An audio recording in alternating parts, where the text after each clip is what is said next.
ਸਤਿ ਸ਼੍ਰੀ ਅਕਾਲ। ਤੁਸੀਂ ਵੇਖ ਰਹੇ ਹੋ ਪੰਜਾਬ ਮੇਲ USA TV। ਪੰਜਾਬ ਚਰਚਾ ਦੇ ਵਿੱਚ ਸਵਾਗਤ। ਮੈਂ ਹਾਂ ਸੰਜੀਵ ਯਸ਼ ਖੰਨਾ। ਆਮ ਤੌਰ ਤੇ ਕਿਹਾ ਜਾਂਦਾ ਹੈ ਕਿ ਨੌਕਰੀ ਨਹੀਂ ਲੱਭਦੀ ਯਾਰ, ਨੌਕਰੀ ਨਹੀਂ ਲੱਭਦੀ। ਕਹਿੰਦੇ ਸਾਡੇ ਦੇਸ਼ ਦੇ ਵਿੱਚ ਨਾ ਕੰਮ ਲੱਭਣਾ ਵੀ ਇੱਕ ਕੰਮ ਹੈ। ਅੱਜ ਕੱਲ੍ਹ ਮੈਂ ਉਹ ਕੰਮ ਕਰ ਰਿਹਾ ਕਿ ਮੈਂ ਕੰਮ ਲੱਭ ਰਿਹਾ। ਸੋ ਇਹ ਸਭ ਚੀਜ਼ਾਂ ਸਾਨੂੰ ਫੇਸ ਕਰਨੀਆਂ ਪੈਂਦੀਆਂ ਨੇ, ਔਰ ਖਾਸ ਕਰਕੇ ਵਾਇਰਸ 19 ਤੋਂ ਬਾਅਦ ਤੇ ਬਹੁਤ ਜ਼ਿਆਦਾ ਫੇਸ ਕਰਨੀਆਂ ਪੈ ਰਹੀਆਂ ਨੇ। ਕਈ ਲੋਕਾਂ ਦੀਆਂ ਨੌਕਰੀਆਂ ਚਲੀਆਂ ਗਈਆਂ, ਬਿਜ਼ਨਸ ਠੱਪ ਹੋ ਗਏ, ਬਹੁਤ ਮਾੜਾ ਹਾਲ ਹੋਇਆ। ਪੂਰੀ ਦੁਨੀਆ ਦੇ ਵਿੱਚ ਇਕਨੋਮੀ ਹਿੱਲੀ ਪਈ ਹੈ। ਸੋ ਅਸੀਂ ਭਾਰਤ ਦੇ ਸੰਦਰਭ ਦੇ ਵਿੱਚ ਗੱਲ ਕਰਾਂਗੇ ਕਿ ਅਰਬਨ ਏਰੀਆ ਯਾਨੀ ਕਿ ਸ਼ਹਿਰੀ ਇਲਾਕਿਆਂ ਦੇ ਵਿੱਚ ਜਿਹੜੀ ਬੇਰੁਜ਼ਗਾਰੀ ਦੀ ਦਰ ਹੈ 8.51% ਤੋਂ ਵੱਧ ਕੇ 9.81% ਹੋ ਗਈ ਹੈ। ਪਰ ਜਿਹੜਾ ਪੇਂਡੂ ਖੇਤਰ ਹੈ ਉੱਥੇ ਬੇਰੁਜ਼ਗਾਰੀ ਘਟੀ ਹੈ। 7.47% ਤੋਂ ਘਟ ਕੇ 7.34% ਰਹਿ ਗਈ ਹੈ। ਹੁਣ ਇਹਦੇ ਕੀ ਕਾਰਨ ਨੇ ਕਿ ਸ਼ਹਿਰੀ ਇਲਾਕਿਆਂ ਦੇ ਵਿੱਚ ਜ਼ਿਆਦਾ ਅਨਐਮਪਲੋਇਮੈਂਟ ਹੈ, ਜ਼ਿਆਦਾ ਬੇਰੁਜ਼ਗਾਰੀ ਹੈ, ਤੇ ਪੇਂਡੂ ਖੇਤਰਾਂ ਦੇ ਵਿੱਚ ਘੱਟ ਬੇਰੁਜ਼ਗਾਰੀ ਹੈ ਭਾਰਤ ਦੇ ਵਿੱਚ। ਇਹਦਾ ਕੀ ਕਾਰਨ ਹੈ ਤੇ ਜ਼ਿਆਦਾ ਬੇਰੁਜ਼ਗਾਰੀ ਕਿਉਂ ਹੈ? ਮਾਹਿਰ ਮੰਨਦੇ ਨੇ ਕਿ ਸਾਡੀ ਆਬਾਦੀ ਬਹੁਤ ਜ਼ਿਆਦਾ ਹੈ, ਕਿਉਂਕਿ ਅਸੀਂ ਤਾਂ ਹੁਣ ਚੀਨ ਨੂੰ ਵੀ ਪਿੱਛੇ ਛੱਡਤਾ, ਚੀਨ ਤੋਂ ਵੀ ਅੱਗੇ ਨਿਕਲ ਗਏ ਹਾਂ। ਆਬਾਦੀ ਬਹੁਤ ਜ਼ਿਆਦਾ। ਜਿਹੜਾ ਸਾਡਾ ਪੜ੍ਹਾਈ ਲਿਖਾਈ ਦਾ ਸਿਸਟਮ ਹੈ, ਐਜੂਕੇਸ਼ਨ ਸਿਸਟਮ ਹੈ, ਇਹ ਉਸ ਪੱਧਰ ਦਾ ਨਹੀਂ ਹੈਗਾ ਕਿ ਅਸੀਂ ਪੂਰੀ ਦੁਨੀਆ ਦੇ ਨਾਲ ਮੁਕਾਬਲਾ ਕਰ ਸਕੀਏ। ਬਹੁਤ ਘੱਟ ਖੇਤਰ ਨੇ ਜਿੱਥੇ ਪੜ੍ਹਾਈ ਲਿਖਾਈ ਬਹੁਤ ਵਧੀਆ ਪੱਧਰ ਦੀ ਹੁੰਦੀ ਹੈ। ਬਾਕੀ ਸਰਕਾਰੀ ਸਕੂਲਾਂ ਦਾ ਹਾਲ ਜਾਂ ਹੋਰ ਸਕੂਲਾਂ ਦਾ ਹਾਲ ਤੁਸੀਂ ਦੇਖ ਲਓ। ਪਬਲਿਕ ਸੈਕਟਰ ਦੇ ਵਿੱਚ ਇੰਨੇ ਵਧੀਆ ਐਜੂਕੇਸ਼ਨ ਦੇ ਸੈਂਟਰ ਨਹੀਂ ਹੈਗੇ ਜਿੰਨੇ ਪ੍ਰਾਈਵੇਟ ਸੈਕਟਰ ਦੇ ਵਿੱਚ ਹੈਗੇ ਨੇ। ਪਰ ਪ੍ਰਾਈਵੇਟ ਸੈਕਟਰ ਦੇ ਵਿੱਚ ਫੀਸਾਂ ਬਹੁਤ ਜ਼ਿਆਦਾ ਨੇ, ਇਸ ਕਰਕੇ ਆਮ ਬੰਦੇ ਦੀ ਪਹੁੰਚ ਤੋਂ ਬਾਹਰ ਹੋ ਜਾਂਦੇ ਨੇ ਪ੍ਰਾਈਵੇਟ ਸੈਕਟਰ ਦੇ ਜਿਹੜੇ ਐਜੂਕੇਸ਼ਨ ਦੇ ਸਾਰੇ ਇਦਾਰੇ ਨੇ। ਇੱਕ ਇਹ ਵੀ ਕਾਰਨ ਮੰਨਿਆ ਜਾਂਦਾ ਹੈ। ਇੱਕ ਕਾਰਨ ਮੰਨਿਆ ਜਾਂਦਾ ਕਿ ਖੇਤੀਬਾੜੀ ਦੀਆਂ ਜ਼ਮੀਨਾਂ ਬਹੁਤ ਘੱਟ ਨੇ। ਜ਼ਿਆਦਾਤਰ ਲੋਕ ਖੇਤੀਬਾੜੀ ਦੇ ਉੱਤੇ ਨਿਰਭਰ ਕਰਦੇ ਨੇ, ਪਰ ਜ਼ਮੀਨਾਂ ਘੱਟ ਕਿਵੇਂ ਨੇ ਕਿ ਅੱਗੇ ਖਾਨਦਾਨ ਚੱਲਦਾ ਗਿਆ ਤੇ ਜ਼ਮੀਨਾਂ ਵੰਡੀਆਂ ਗਈਆਂ, ਖੇਤ ਛੋਟੇ ਹੋ ਗਏ, ਸਾਈਜ਼ ਛੋਟੇ ਹੋ ਗਏ। ਇਹ ਵੀ ਕਾਰਨ ਹੈ ਕਿ ਸਾਡੀ ਇੰਨੀ ਜ਼ਿਆਦਾ ਉਪਜ ਹੁੰਦੀ ਨਹੀਂ, ਇੰਨੀ ਜ਼ਿਆਦਾ ਇਨਕਮ ਹੁੰਦੀ ਨਹੀਂ, ਤੇ ਸਾਰਾ ਪਰਿਵਾਰ, ਹਰ ਬੰਦਾ ਐਜੂਕੇਸ਼ਨ ਨੂੰ ਛੱਡ ਕੇ ਸਾਰਾ ਐਗਰੀਕਲਚਰ ਤੇ ਆਇਆ ਹੋਇਆ ਤੇ ਪੜ੍ਹਾਈ ਲਿਖਾਈ ਦਾ ਮਿਆਰ ਵੀ ਉਸ ਲੈਵਲ ਦਾ ਨਹੀਂ ਰਹਿ ਜਾਂਦਾ। ਤਾਂ ਐਜੂਕੇਸ਼ਨ ਨੂੰ ਅਸੀਂ ਦੇਖਦੇ ਹਾਂ ਜਦੋਂ ਅਸੀਂ ਪੇਂਡੂ ਖੇਤਰਾਂ ਦੇ ਵਿੱਚ, ਤਾਂ ਉਸ ਪੱਧਰ ਤੇ ਨਹੀਂ ਆਉਂਦੀ ਕਿ ਐਗਰੀਕਲਚਰ ਦੇ ਵਿੱਚ ਸਾਨੂੰ ਮਿਲ ਸਕਣ ਰੋਜ਼ਗਾਰ ਦੇ ਮੌਕੇ। ਔਰ ਵੈਸੇ ਵੀ ਜ਼ਿਆਦਾਤਰ ਅਸੀਂ ਦੇਖਦੇ ਹਾਂ ਕਿ ਜਿਹੜੀ ਸਾਡੀ ਲੇਬਰ ਹੈ ਕੰਮ ਕਰਨ ਵਾਲੀ, ਉਹ ਇੰਨੀ ਸਕਿਲਡ ਨਹੀਂ ਹੈ, ਉਹਦੇ ਕੋਲ ਇੰਨੀ ਜਾਣਕਾਰੀ ਨਹੀਂ ਹੈ, ਉਹਦੇ ਕੋਲ ਇੰਨੀ ਸਿੱਖਿਆ ਨਹੀਂ ਹੈ, ਉਹਦੇ ਕੋਲ ਇੰਨੀ ਜਾਂਚ ਨਹੀਂ ਹੈ, ਇੰਨਾ ਹੁਨਰ ਦਾ ਵਿਕਾਸ ਨਹੀਂ ਹੈ। ਇੱਕ ਪਾਸੇ ਸਕਿਲਡ ਲੇਬਰ ਚਾਹੀਦੀ ਹੈ ਜਿਹੜੀ ਬਾਹਰ ਚਲੀ ਜਾਂਦੀ ਹੈ ਭਾਰਤ ਤੋਂ, ਔਰ ਬਾਹਰ ਜਾ ਕੇ ਵਿਦੇਸ਼ਾਂ ਦੇ ਵਿੱਚ ਕੰਮ ਕਰਦੀ ਹੈ। ਇਸ ਕਰਕੇ ਸਾਡੇ ਐਗਰੀਕਲਚਰ ਸੈਕਟਰ ਨੂੰ ਵੀ, ਭਾਵੇਂ ਪ੍ਰਵਾਸੀ ਭਾਰਤੀ ਵੀ ਆ ਕੇ ਵਸਦੇ ਨੇ ਪੰਜਾਬ ਦੇ ਵਿੱਚ, ਉੱਥੇ ਉਹ ਚੀਜ਼ ਨਹੀਂ ਮਿਲਦੀ, ਉਹ ਸਕਿਲਡ ਲੇਬਰ ਨਹੀਂ ਮਿਲਦੀ। ਇਸ ਕਰਕੇ ਉਤਪਾਦਨ ਦੇ ਉੱਤੇ ਵੀ ਅਸਰ ਪੈਂਦਾ। ਮਸ਼ੀਨਰੀ ਦਾ ਇਸਤੇਮਾਲ ਨਹੀਂ ਹੋ ਸਕਦਾ, ਕਿਉਂਕਿ ਮਸ਼ੀਨਰੀ ਦਾ ਇਸਤੇਮਾਲ ਇਸ ਕਰਕੇ ਐਗਰੀਕਲਚਰ 'ਚ ਨਹੀਂ ਹੋ ਸਕਦਾ ਕਿਉਂਕਿ ਖੇਤ ਛੋਟੇ ਨੇ। ਕਈ ਵਾਰ ਕਹਿੰਦੇ ਨੇ ਕੋਆਪਰੇਟਿਵ ਸੁਸਾਇਟੀ ਬਣਾ ਕੇ ਮਸ਼ੀਨਾਂ ਖਰੀਦ ਲਵੋ। ਪਿੰਡ ਦੀਆਂ ਮਸ਼ੀਨਾਂ ਹੋਣੀਆਂ ਚਾਹੀਦੀਆਂ ਨੇ, ਪੰਚਾਇਤ ਦੀਆਂ ਮਸ਼ੀਨਾਂ ਹੋਣੀਆਂ ਚਾਹੀਦੀਆਂ ਨੇ, ਤਾਂ ਸਾਰੇ ਪਿੰਡ ਦੇ ਵਿੱਚੋਂ ਕੰਮ ਕਰਨ। ਪਰ ਖੇਤ ਛੋਟੇ ਨੇ, ਵੱਟਾਂ ਦੇ ਥੱਲੇ ਵੀ ਬੜੀ ਜ਼ਮੀਨ ਵੇਸਟ ਪਈ ਹੈ ਜਿਹੜੀ ਐਗਰੀਕਲਚਰ ਦੇ ਵਿੱਚ ਇਸਤੇਮਾਲ ਹੋ ਸਕਦੀ ਹੈ। ਔਰ ਵੱਟਾਂ ਦੇ ਆਪਣੇ ਝਗੜੇ ਅਸੀਂ ਜਾਣਦੇ ਹਾਂ, ਪਿੰਡਾਂ ਦੇ ਵਿੱਚ ਜ਼ਮੀਨਾਂ ਨੂੰ ਲੈ ਕੇ ਜਿਹੜੇ ਝਗੜੇ ਨੇ, ਉਹ ਝਗੜੇ ਕਿੱਦਾਂ ਸੁਲਝਾਵੇਂ? ਪੰਚਾਇਤ ਦੇ ਵਾਸਤੇ, ਸਰਪੰਚ ਦੇ ਵਾਸਤੇ ਇਹ ਵੀ ਸਿਰਦਰਦੀ। ਸੋ ਲੋਕਾਂ ਨੂੰ ਆਪ ਕਿਵੇਂ ਇਕੱਠਾ ਹੋਣਾ ਚਾਹੀਦਾ ਹੈ, ਇੱਕ ਇਹ ਵੀ ਸਮੱਸਿਆ ਬਣੀ ਹੋਈ ਹੈ। ਸੋ ਆਲਟਰਨੇਟਿਵਸ ਕੀ ਨੇ ਸਾਡੇ ਕੋਲ? ਹੋਰ ਕੀ ਧੰਦੇ ਹੋ ਸਕਦੇ ਨੇ ਜਿਹੜੇ ਐਗਰੀਕਲਚਰ ਨਾਲ ਜੁੜੇ ਹੋਣ? ਉਹਦੇ ਬਾਰੇ ਵੀ ਅਸੀਂ ਗੱਲਬਾਤ ਕਰਨੀ ਹੈ ਤਾਂ ਕਿ ਵਧੀਆ ਇੰਪਲੋਇਮੈਂਟ ਮਿਲ ਸਕੇ। ਤਾਂ ਪੂਰੀ ਮੰਡੀਕਰਨ ਨਹੀਂ ਹੋਇਆ, ਬੀਜ ਤੋਂ ਲੈ ਕੇ ਮੰਡੀ ਤੱਕ ਜਿਹੜਾ ਸਾਰਾ ਸਿਸਟਮ ਚਾਹੀਦਾ, ਆਰਗੇਨਾਈਜ਼ਡ ਚਾਹੀਦਾ, ਉਹ ਸਾਡੇ ਕੋਲ ਨਹੀਂ, ਪ੍ਰਬੰਧਨ ਸਾਡੇ ਕੋਲ ਨਹੀਂ ਹੈਗਾ। ਇਸ ਕਰਕੇ ਵੀ ਸੈਟਬੈਕ ਪੈਂਦਾ ਹੈ, ਇਨਕਮ ਨੂੰ ਵੀ ਸੈਟਬੈਕ ਪੈਂਦਾ ਹੈ, ਤੇ ਅੱਗੇ ਜਾ ਕੇ ਸਾਨੂੰ ਮਾਰਕੀਟ ਦੇ ਵਿੱਚ ਵੀ ਉਹ ਰਿਸਪੌਂਸ ਨਹੀਂ ਮਿਲਦਾ। ਸੋ ਅਸੀਂ ਸਾਰੀਆਂ ਗੱਲਾਂ ਕਰਾਂਗੇ ਕਿ ਇਸ ਵਕਤ ਕੀ ਅਨਇੰਪਲੋਇਮੈਂਟ ਦਾ, ਬੇਰੁਜ਼ਗਾਰੀ ਦਾ ਕੀ ਪੱਧਰ ਹੈ ਭਾਰਤ ਦੇ ਵਿੱਚ ਵੀ ਤੇ ਪੰਜਾਬ ਦੇ ਵਿੱਚ ਵੀ, ਤੇ ਪੇਂਡੂ ਖੇਤਰ ਦੇ ਵਿੱਚ ਤੇ ਸ਼ਹਿਰੀ ਖੇਤਰ ਦੇ ਵਿੱਚ ਜਿਹੜੀ ਬੇਰੁਜ਼ਗਾਰੀ ਹੈ ਉਹਦਾ ਆਪਸ ਦੇ ਵਿੱਚ ਸੰਬੰਧ ਕੀ ਹੈ ਤੇ ਉਹਦੇ 'ਚ ਫਰਕ ਕੀ ਹੈ। ਅਸੀਂ ਇਹ ਵੀ ਗੱਲ ਕਰਾਂਗੇ। ਜ਼ਿਆਦਾ ਬੇਰੁਜ਼ਗਾਰੀ ਕਿੱਥੇ ਹੈ, ਖੇਤੀਬਾੜੀ ਦੇ ਵਿੱਚ ਜਾਂ ਇੰਡਸਟਰੀ ਦੇ ਵਿੱਚ? ਤੇ ਪੰਜਾਬ ਦੀ ਇੰਡਸਟਰੀ ਦਾ ਹਾਲ ਕੀ ਹੈ ਉਹ ਅਸੀਂ ਸਾਰੇ ਜਾਣਦੇ ਹਾਂ। ਇੰਡਸਟਰੀ ਇੱਥੇ ਨਾ ਦੇ ਬਰਾਬਰ ਹੈ, ਇੱਥੋਂ ਚਲੀ ਗਈ ਕਿਉਂਕਿ ਬਾਕੀ ਰਾਜਾਂ ਦੇ ਵਿੱਚ ਬਹੁਤ ਸੁੱਖ ਸੁਵਿਧਾਵਾਂ ਦਿੱਤੀਆਂ ਨੇ ਉੱਥੋਂ ਦੀਆਂ ਸਰਕਾਰਾਂ ਨੇ। ਪੰਜਾਬ ਸਰਕਾਰ ਕੋਲ ਉਨਾ ਕੁਝ ਦੇਣ ਵਾਸਤੇ ਹੈ ਨਹੀਂ, ਇਸ ਕਰਕੇ ਇੰਡਸਟਰੀ ਡਿਵੈਲਪ ਕੀਤੀ ਨੇ। ਸੋ ਐਗਰੀਕਲਚਰ ਤੇ ਇੰਡਸਟਰੀ ਦੇ ਵਿੱਚ ਕਿੱਥੇ ਜ਼ਿਆਦਾ ਬੇਰੁਜ਼ਗਾਰੀ ਹੈ, ਕਿੱਥੇ ਜ਼ਿਆਦਾ ਸਕਿਲਡ ਲੇਬਰ ਨਹੀਂ ਹੈਗੀ, ਉਹ ਵੀ ਅਸੀਂ ਡਿਸਕਸ ਕਰਾਂਗੇ। ਤੇ ਬਾਕੀ ਜਿਹੜੇ ਇੱਥੋਂ ਦੇ ਨੌਜਵਾਨ ਨੇ ਬਾਹਰ ਜਾ ਰਹੇ ਨੇ, ਔਰ ਇੱਥੇ ਅਸੀਂ IT ਇੰਡਸਟਰੀ ਡਿਵੈਲਪ ਕਰ ਸਕਦੇ ਸੀ। ਕਿਸੇ ਵਕਤ ਗੱਲ ਚੱਲੀ ਸੀ ਕਿ ਸ਼ਿਵਾਲਿਕ ਦੀਆਂ ਪਹਾੜੀਆਂ ਦੇ ਵਿੱਚ ਅਸੀਂ ਵਧੀਆ IT ਦੇ ਇੰਸਟੀਚਿਊਟਸ ਬਣਾ ਸਕਦੇ ਹਾਂ, ਪਰ ਇੱਥੋਂ ਦੇ ਜਿਹੜੇ ਸਿਆਸੀ ਆਗੂ ਨੇ ਉਹਨਾਂ ਦੀ ਸੋਚ ਕੁਝ ਹੋਰ ਹੈ, ਕੁਝ ਵਿਜ਼ਨ ਹੋਰ ਹੈ। ਇਸ ਕਰਕੇ ਉਹ ਪੜ੍ਹਾਈ ਲਿਖਾਈ ਦੇ ਉਹ ਕੇਂਦਰ ਡਿਵੈਲਪ ਨਹੀਂ ਹੋ ਸਕੇ, ਉਹ ਵੀ ਸੈਟਬੈਕ ਪਹੁੰਚਿਆ ਹੈ। ਤੇ ਇੱਕ ਆਰਟੀਫਿਸ਼ੀਅਲ ਇੰਟੈਲੀਜੈਂਸ ਅੱਜ ਆ ਗਈ ਹੈ, ਔਰ ਅਸੀਂ ਇੱਕ ਚੈਟ GPT ਦੀ ਵੀ ਗੱਲ ਕਰਦੇ ਹਾਂ ਕਿ ਉਹ ਲੋਕਾਂ ਦੀਆਂ ਨੌਕਰੀਆਂ ਖੋਹ ਲਏਗੀ। ਰਿਸਕ ਹੈ ਉਹਨੂੰ ਲੈ ਕੇ ਜਦੋਂ ਅਸੀਂ ਇਸਤੇਮਾਲ ਕਰਦੇ ਹਾਂ। ਉਹਦੇ ਬਾਰੇ ਵੀ ਗੱਲ ਕਰਾਂਗੇ। ਸੋ ਅਨਇੰਪਲੋਇਮੈਂਟ ਨੂੰ ਡਾਊਨ ਕਿੱਦਾਂ ਲਿਆਂਦਾ ਜਾਵੇ, ਬੇਰੁਜ਼ਗਾਰੀ ਨੂੰ ਥੱਲੇ ਕਿੱਦਾਂ ਲਿਆਂਦਾ ਜਾਵੇ ਤੇ ਰੁਜ਼ਗਾਰ ਕਿੱਦਾਂ ਵਧਾਇਆ ਜਾਵੇ ਪੰਜਾਬ ਦੇ ਵਿੱਚ ਵੀ ਭਾਰਤ ਦੇ ਵਿੱਚ ਵੀ, ਇਹ ਅਸੀਂ ਗੱਲਬਾਤ ਕਰਾਂਗੇ। ਪਰ ਪੂਰੀ ਦੁਨੀਆ ਨੂੰ ਕੰਟੈਕਸਟ ਵਿੱਚ ਰੱਖ ਕੇ ਕਿ ਪੂਰੀ ਦੁਨੀਆ ਦੇ ਵਿੱਚ ਕੀ ਹਾਲਾਤ ਨੇ, ਬੈਂਕਿੰਗ ਸਿਸਟਮ ਦੇ ਕੀ ਹਾਲਾਤ ਨੇ, ਇਕਨੋਮੀ ਦੇ ਕੀ ਹਾਲਾਤ ਨੇ, ਜਿਹਦਾ ਭਾਰਤ ਦੇ ਉੱਤੇ ਕੀ ਅਸਰ ਪੈ ਰਿਹਾ ਹੈ, ਇਹ ਸਾਰੀਆਂ ਅਸੀਂ तमाम ਗੱਲਾਂ ਕਰਨੀਆਂ ਨੇ। ਮੇਰੇ ਨਾਲ ਸਟੂਡੀਓਜ਼ ਦੇ ਵਿੱਚ ਮੌਜੂਦ ਨੇ ਸਾਡੇ ਮਾਹਿਰ, ਸਾਡੇ economist doctor Rajiv Khosla. Welcome to Punjab ਚਰਚਾ ਰਾਜੀਵ ਜੀ। ਜੀ ਖੰਨਾ ਸਾਹਿਬ। ਸੋ ਰਾਜੀਵ ਜੀ, ਸਾਡੇ ਮੁਲਕ ਦੇ ਵਿੱਚ ਕੰਮ ਲੱਭਣਾ ਵੀ ਇੱਕ ਕੰਮ ਹੈ ਤੇ ਜ਼ਿਆਦਾਤਰ ਨੌਜਵਾਨ ਇਹੀਓ ਕੰਮ ਕਰਦੇ ਨੇ ਤੇ ਕੰਮ ਲੱਭਣ ਵਾਸਤੇ ਵਿਦੇਸ਼ਾਂ ਜਾਂਦੇ ਨੇ, ਕੈਨੇਡਾ ਜਾਂਦੇ ਨੇ, ਅਮਰੀਕਾ ਜਾਂਦੇ ਨੇ, ਦੁਨੀਆ ਦੇ तमाम ਹਿੱਸਿਆਂ 'ਚ ਜਿੱਥੇ ਵੀ ਉਹਨਾਂ ਨੂੰ ਮੌਕਾ ਮਿਲਦਾ ਜਾਂਦੇ ਨੇ।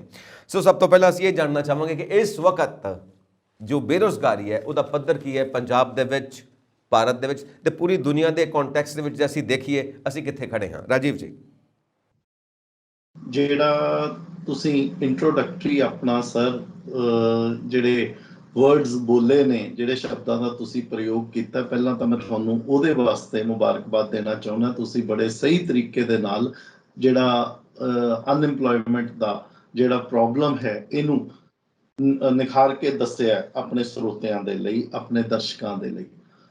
ਹੁਣ ਜਿਹੜਾ ਸਵਾਲ ਆਉਂਦਾ ਵੀ ਜਿਹੜੀ ਬੇਰੁਜ਼ਗਾਰੀ ਦਾ ਪੱਧਰ ਕਿੱਥੇ ਹੈ, ਤਾਂ ਮੈਂ ਤੁਹਾਨੂੰ ਦੱਸਣਾ ਚਾਹੁੰਦਾ ਵੀ ਜੋ ਡੇਟਾ ਹੈ, ਅੰਕੜੇ ਦੱਸਦੇ ਨੇ ਤਕਰੀਬਨ ਹਿੰਦੁਸਤਾਨ ਦੇ ਵਿੱਚ 3.5 ਕਰੋੜ ਤੋਂ ਲੈ ਕੇ 4 ਕਰੋੜ ਜਨਤਾ ਜਿਹੜੀ ਹੈ ਉਹ ਬੇਰੁਜ਼ਗਾਰ ਹੈ।